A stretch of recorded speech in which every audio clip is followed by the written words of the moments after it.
Hey everyone, Happy New Year, and we want to say Happy New Year and welcome to the very first Radiotopia Presents of 2024. It's a series that we are truly excited about. It's called Shocking, Heartbreaking, Transformative. Now, this is from documentarian Jess Shane, who put out an open call on Craigslist and then worked with 4 strangers to explore the standard rules that documentarians and journalists use to tell their subject stories. So this series gets into all sorts of questions about what happens when people's real lives are collected, edited, and consumed. The show pulls back the curtain on what goes on behind the scenes of your favorite nonfiction shows.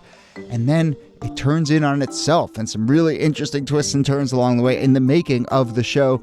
I've gotten to know Jess a little bit over the making of this show. Every time I chat with her, there's a new wrinkle to this story. It is really incredible. So go check out the new Radiotopia Presents series, Shocking, Heartbreaking, Transformative. It is out now on your favorite podcast platform.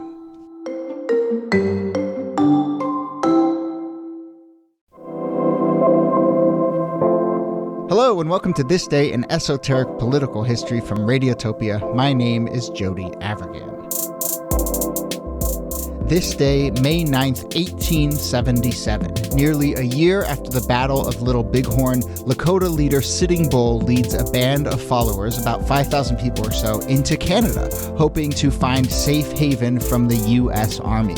Canadian authorities had promised Sitting Bull peace and protection from the U.S. Army. That lasted for a while, but eventually the group that had moved to Canada started to break apart, and Sitting Bull himself returned to the United States after 4 years. Soon thereafter, he would surrender to the U.S. Army, and not long after that, he would eventually be killed by the U.S. Army. But here to discuss that Canadian decampment and a little bit on the life of Sitting Bull in general are, as always, Nicole Hemmer of Columbia and Kellie Carter-Jackson of Wellesley. Hello there. Hey, Jody. Hey there. So I think we do need to start this with Little Bighorn and remind people kind of what happens there, because that really does seem to presage this decampment. I don't know why I'm using that word decampment so much, but that move to Canada. So Niki, kind of what's the context with the Battle of Little Bighorn? So I think it's important to note that there had been kind of a low-key war going on between various indigenous tribes and the U.S. Army for well over a decade by the time we get to Little Bighorn. And after the Civil War ends in 1865, a lot of that military power is redirected toward indigenous people.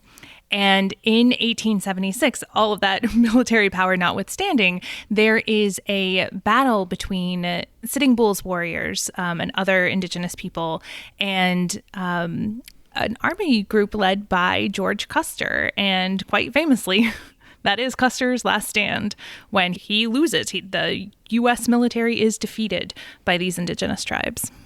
And it's a big loss. I mean, I think that all throughout history, this is noted as one of the most monumental defeats in which Native Americans bested, America's best. And so this puts really Sitting Bull in a place of prominence, but also as a target, because now the number one fear is retaliation. Americans have to save face. They will not be defeated by Native Americans. And so really as a result of this, Sitting Bull has to go on the run. Yeah, and that sort of next year before then he goes to Canada is really one where you get this sense where there was just roving retaliation, retribution because of the high profile defeat at Little Bighorn.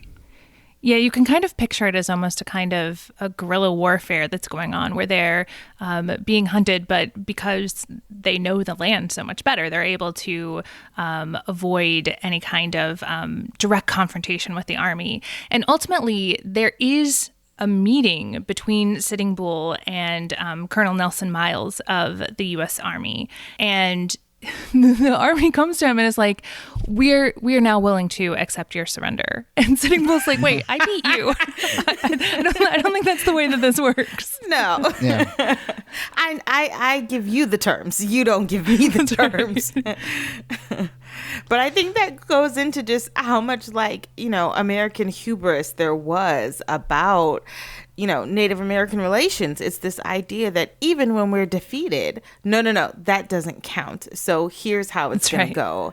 And I think, there was a lot of this idea that they could still, that Americans could still call the shots, is what did not sit well with Sitting Bull. Yeah, and so that meeting with Colonel Miles happens in late 1876.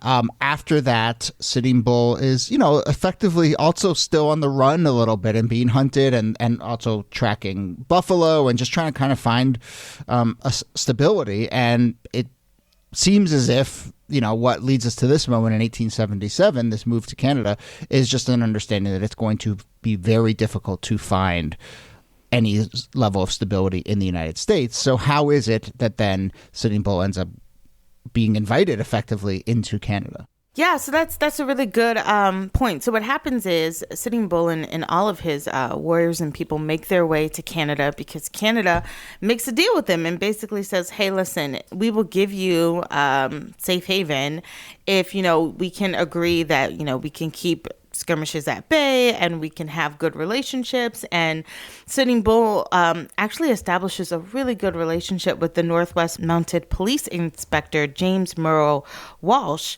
who says, listen, we have mutual respect for one another. We want to make this work. And so for a while, it does seem that this will be a promising relationship in which, for the first time in a while, Sitting Bull and his people can find peace in a new place in Canada.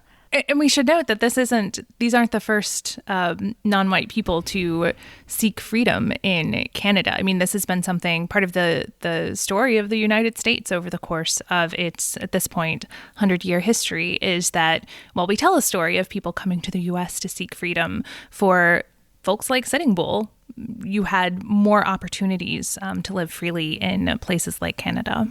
If you think back 20 years earlier, because of the Fugitive Slave Act in the 1850s, African Americans are fleeing to Canada because it's the only safe space for them as well to not have to worry about slave catchers coming into Canadian territory. Yeah. And, maybe there's a Canadian equivalent of this podcast that we can do a crossover with to really get into the Canadian motivations here, because I don't want to speculate too much, but it is interesting to see this moment where not only is it, well, we will welcome Sitting Bull to our country, but really we will offer you protection against the U.S. Army. I mean, there's a sort of larger political skim on top of this, and I'm just sort of fascinated a little bit by the Canadian motivations, other than maybe just a sort of moral stance of sorts. Well, and also just geopolitics. Remember that for various indigenous tribes, they would play the different empires off of one another.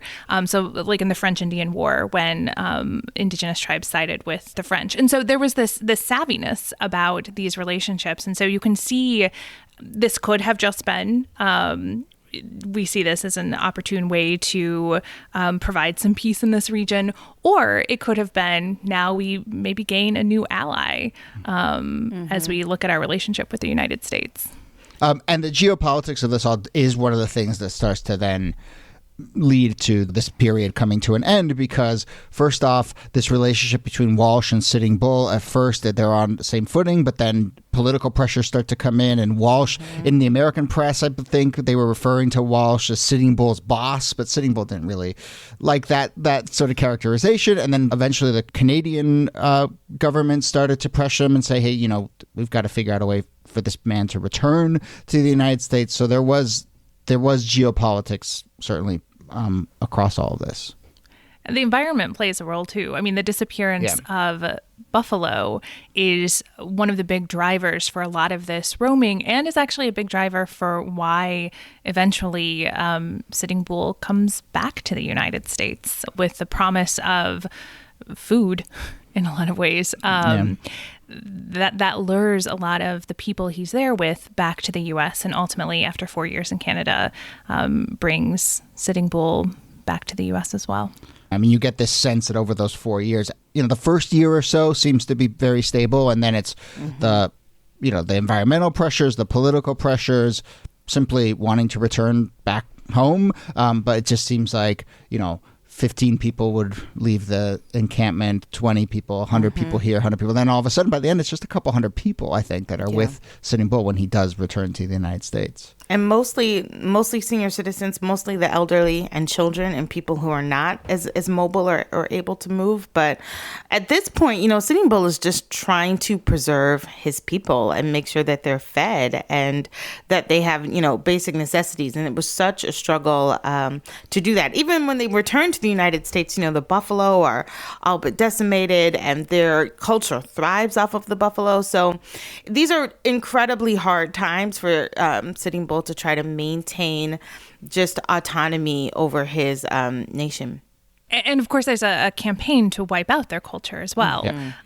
So, knowing that they're going to reservations where they're going to be forced into a certain kind of lifestyle is about the cultural erasure, the decimation of the culture of the indigenous people. And Sitting Bull is very much aware of what awaits.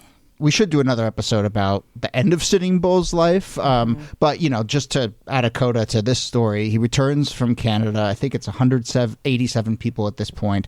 And they do return to a reservation. And he does basically broker a surrender in exchange for amnesty for his people. Yeah, he's assigned to Standing Rock Reservation in 1883, and times are still not much better for him. They're still not that much better for not just his tribe, but all of the surrounding tribes are constantly being embattled by American forces that are wanting to push them out and wanting more and more of the land. And so, this becomes a really big issue, really up until like the early 20th century. These things are still battles that are being fought over Native American autonomy.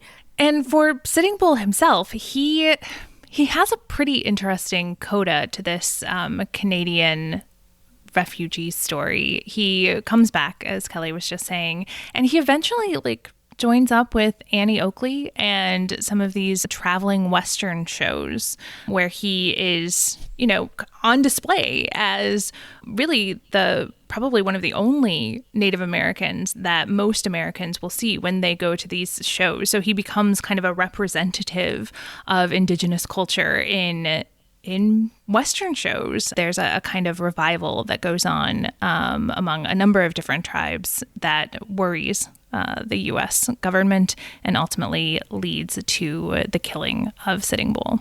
Yeah.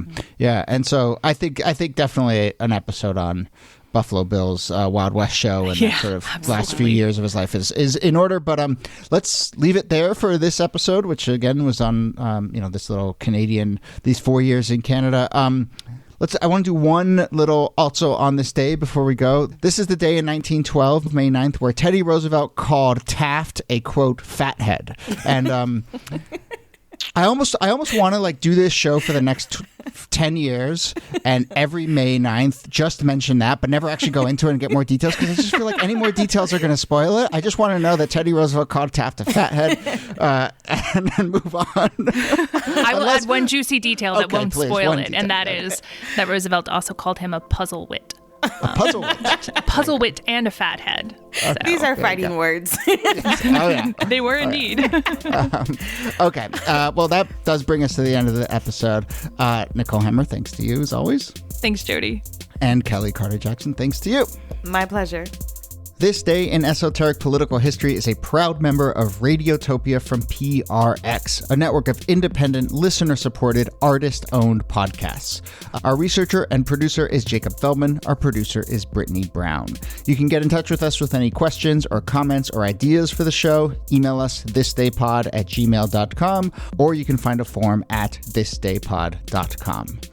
My name is Jody Avirgan. Thanks again for listening, and we'll see you soon.